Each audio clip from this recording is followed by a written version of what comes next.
Hey friends, welcome back to Homeschool-ology. If you're new here, welcome. My name is Nikki. I'm a homeschooling mom of 4. This 2022-2023 school year, we had a 7th grader, 3rd grader, and then 5 and 3-year-old who were doing like a pre-K level. And on this channel, I like to talk to you guys mostly about secular homeschooling, having a larger family, traveling with a larger family, a little bit about motherhood, and everything in between. So today's video is a collaboration with Davene at Calm in the Chaos and Shauna at Homegrown Homeschool, and it is our end of year review. So thank you to Davene and Shauna for hosting. Don't forget to check out the playlist down below where a bunch of moms are going to be sharing their year-end review with you as well. So let's dive in.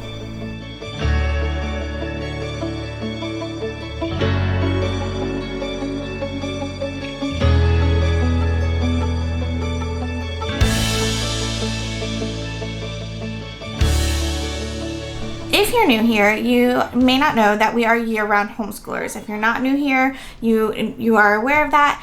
But even though I'm filming my year-end review video now, that doesn't necessarily mean that we are technically done with homeschool, because we don't technically finish until like the last week of July.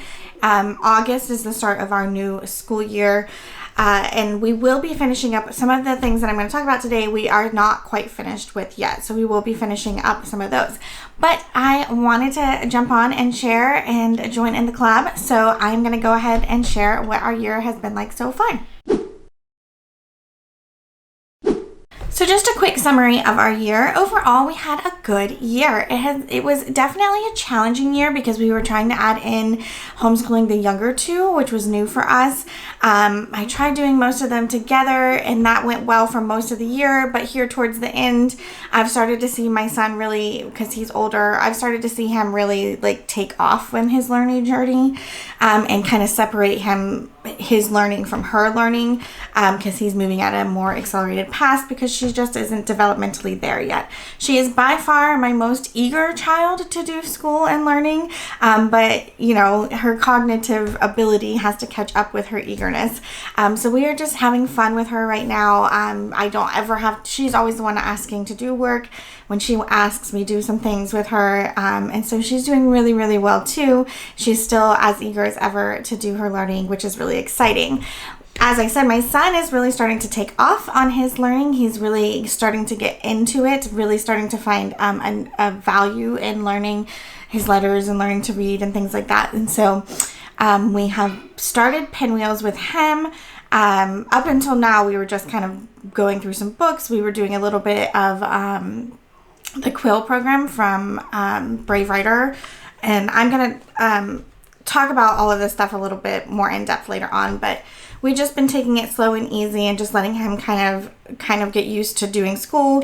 And then right here, I guess maybe like, I think in April he started, or no, I think maybe it was April. It might have been April, it might have been May, but we went on a trip, and so that kind of threw things off. But we started pinwheels with him, and he's doing so good with it. And so he's been doing really well. My 3rd grader, she went so far this year as far as like catching up on her reading ability and all of that stuff. She was a struggling reader. We took our time. We worked at her pace, and I am grateful that we did, because there were way less tears and way less frustration than there would have been if I had pushed like I did with my older daughter. And she's reading totally fine now, totally on grade level, and she's doing absolutely fantastic. So this year for her has just been super progression in that. And she's been doing so well, and I'm so proud of her. And then my oldest this year has just kind of been, you know, steady as she goes. She's been doing really, really well. You know, my older two are less fond of doing school when it's school time, but they are still making really great progress and doing really well. And we just had a good year. It was a steady year. A learning year. There was a lot of learning curves because we were adding the whole, you know, 2 new children to the mix, which, you know, and next year is going to be even more, I don't know if challenging is the word, but even more things to learn, even more learning opportunities, because my son really is going to be doing like serious schooling. And so next year is going to be a big change for us too. My oldest will be in 8th grade, which, you know, it's time to really start getting serious about things with her as well. So I am excited, a little apprehensive about next year, but knowing that this year went well, you know, even though we did add a lot to our plates, is an encouragement that we will be able to make it through. So let's go on and talk about the curriculum that we used this year. I will go in order. I'm going to go from like the pre-K to 3rd grade to 8th grade and talk about all the things that we said we were going to use and then what we actually used and how we felt about them. I am going to do this in a little bit more depth in the next coming week for my 4th grader and 8th grader. So they might not be as in-depth here, but I did want to kind of fit this in here so you guys can see what worked well, what didn't work well. And if you want to hear more about all of that, come back and make sure you've hit that subscribe button so that you can come back and hear about that more in-depth from my 4th grader and 8th grader. I don't want this video to be like crazy long, so I'm going to make separate videos for them. Let's talk about my pre-K kiddos though. The plan was to use Blossom and Root, the early years, Brave Writer Quill, Dash into Learning. Those were going to be like our 3 main ones that we were going to be focusing on, and then just like working on learning colors, numbers, sounds, shapes, all of that stuff. So I don't know why I said sounds. They knew their sounds. I'm talking about, you know, shapes, colors, numbers, counting, letter recognition, all of that stuff. So that was our goal. Out of those, the only one that we actually used was the Brave Writer Quill. We did try the Blossom and Root early years. I just don't think it was like laid out very efficiently for me. I do prefer more like of an open and go. And I just didn't get to planning it out, and I just didn't get to it. We did like the first week that we did where I had planned it out. We did enjoy it. I think it went really well. I think we maybe did 2 weeks of it, but I didn't have the time to do the lesson planning in order to be ready for.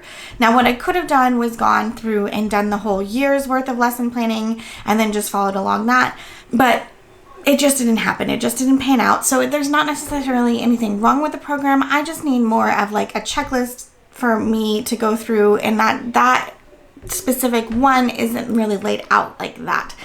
So that did not continue. That was more so me than the curriculum or my children. We just never made it to dash into any of the dash into learning. It's not that my kids just weren't there yet as far as like how their learning progressed. So that's totally fine. I'm going to be using it this year with my son. And so like, I'm not worried about that at all. It's just one less thing I had to buy for this coming year. But the Brave Writer quills we loved. They were fantastic. The kiddos really enjoyed the book suggestions. The activities were really, you know, on their level or easy to adapt to their level. And so it just went really, really, really well. We really enjoyed the Brave Writer quill programs. And so, but mostly, most of their learning, most of their activities were going through 2 books. Let me grab them. And really, you know, worked on cementing colors, shapes, numbers, letters, or counting. There's no letters in these 2 books that I'm going to show you, but we did work on letters using the like handwriting without tears, like building letters, and we worked on letter sounds and things like that. But these are the 2 books that my kiddos loved the most and the ones we did all the time. And this is the Usborne Big Book of Colors. And so it's basically just like a page. And so their favorite thing was for me to ask them to find whatever on the page. So like a yellow banana or a green frog. And so they really, really enjoyed that. And then this other one was one that I found at Costco, and it's my huge book of numbers. If I can find these on Amazon, I will link them down below for you guys. But this one they really, really, really loved. We this first page we would do every single time, and it was just showing them like all the numbers. And then every page after that says, you know, like, can you count the frogs? Can you count the fish? And we just would do that over and over. And in the back here, it has some things like what comes next. and patterns and bigger, smaller, and things seek and find and things like that. So these two books were probably our most used and most loved resources from the year for them. So let's talk about my third grader. So she was mostly doing pinwheels and Matthew C. Gamma. We did, work on some other things here and there, some art lessons, some geography lessons, some things like that. Whenever I was doing them with my older daughter, she would join in for that stuff. But mostly her focus this year was math and pinwheels and working on reading. She also did a little bit of like cursive with just like a thing I found online, like a free cursive workbook online. And we were working through the complete curriculum success for grade 3 from Popular Book Company. So if I can find this on Amazon, I'll link it as well. But it's just basically like a workbook making sure that the children understand all of the concepts for a third grader based on the national and state standards. And so my father-in-law had picked that up for her, and so we did work through that as well. So I am very comfortable with how her year went. I think she's grown quite significantly in her year. She went from, being able to read just very simple books to reading chapter books just in this year alone. And to me, that is just the greatest success. That is exactly what we were looking for. Her math is going great. She is right on track with that. And so her year was pretty good. Moving on to my 8th grader, she worked on Matthew C., Fix-It Grammar, Sequential Spelling, Brave Writer, Literature, Singles. We were doing history units on the History Smashers series. And we did a little bit of geography and art and things like that sprinkled in as well. Those were just continuations of years past, like things we've been doing in the years past. So I will link those videos down below if you want to see what we did there. And then of course I will be sharing her, more in depth on these things in a video next week. Overall, she was doing really well. She did pre-algebra with Matthew C. She, we didn't get to the last few chapters. She was ready for a change, but she did most of the chapters in that book and did really, really, really well. So I'm really proud of her for that. She has since moved on to her Algebra 1 for next year. She just went ahead and started early because she was ready for a change. And so that all went well. We have been using Brave Writer with her for several years now. We mostly just use the literature singles, although I might pull a writing assignment here and there from the writing component part of Brave Writer. I have videos on all of this, so I can link some of those down below. Or you can go search my channel and just type in Brave Writer in the search bar. But all of that went really well. We read some really great books. I will be sharing, which ones we read in the video next week. But that's still going well. We're going to be continuing that as well. And then the majority of what we did with her was our history mini units based on the History Smashers book series. And we had so much fun with those. We really enjoyed those. We really spent time deep diving into those books and the topics that those books talk about. And so that was really, really a good time for us. We spent a lot of time learning about the Titanic, which was really fun for both of us because I was kind of a Titanic nerd, and so it was really fun for her to be excited about something that I was excited about, and we really dove deep into that, and it was a lot of fun, and she can tell you so much now about the Titanic, which I think is really great. And so her year went really well as well. We really had a great, she really progressed a lot. Like I can see her learning just becoming so in depth. And so she's doing really great. So that is how curriculum went for us, how learning went for us this past year.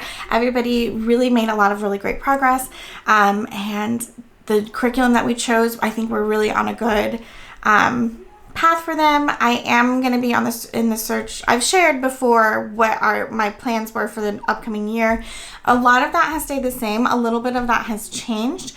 And so I will be doing an update video in the next coming months, probably not until July, of like my final, like this is what we were reusing, and then I will start planning how we're going to be using that and sharing that with you guys as well. So let's jump into the other parts of our year. So we did do co-op again this year. This was our first like full year back at co-op, and it has been absolutely great. My kids are loving it so much. We really definitely missed it when it was not happening during the pandemic, and it is nice to have it back. We are enjoying seeing our friends again. They are learning so much in their classes that they are taking, and it's been going so well. They really enjoy it. I really enjoy it. We're happy to have that back. So travel this year, we did a lot of it. More so me than the whole family, but there was a lot of travel. So we did a big summer trip last year. We went all the way out west. We did a whole big trip. And then in October, I was traveling a little bit we had a big wedding in November, a family wedding, and so that I was in, and so I did some travel in October for that. We obviously went down well, not obviously, but the wedding was where I grew up, so we went down there in November for that. December, we went to Colorado to see my husband's sister's family, and that was a really great trip. The kids got to see so much snow. It was so much fun. We did a couple museums along the way, which was always, you know us and museums. If you have been around at all, you know that we love to travel and we love going to museums at different places. So we did that in December. In January, I went to New York. In February, we had a whole Disney trip, which I've shared about here. I'll link the playlist there if I can. I'm probably going to run out of cards, so I'll be trying to put as much of this as I can into the description box. And then so that was February. March, what did we do in March? And now thinking back, I don't know that we actually went anywhere in March. And then in April, my husband and I went to Nashville for a run for him. In May, we went to New York as a family. And now it is June, and we do have, even though I've been saying I'm not going on another trip, we do have one. It's to South Florida, which if you're not from Florida and you don't know, like, Florida is ginormous. Like, for us to go from where we live in the panhandle, like kind of the armpit of Florida, to South Florida, it's like a good 8 hours. It's quite the drive. So even though it's not like we're not going on vacation, it's still a trip for us to go down. I have family that lives there, and we have a birthday party. So we do have that trip coming up where we'll be heading down south and then helping my sister move. And so it is on the books as well. But so we've been doing a lot of traveling this year, but we love it. We love the time that we have together as a family. We love learning about new places and learning about history of different places, and going, of course, all the museums that we go to and all of that. So it was just a really great year of travel and fun, getting out and seeing new things, experiencing new things together. I've shared about most of that, but of course I will put in like my little video here of kind of like how our year went.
was our year. Overall, the 2022-2023 school year was a success. We did well.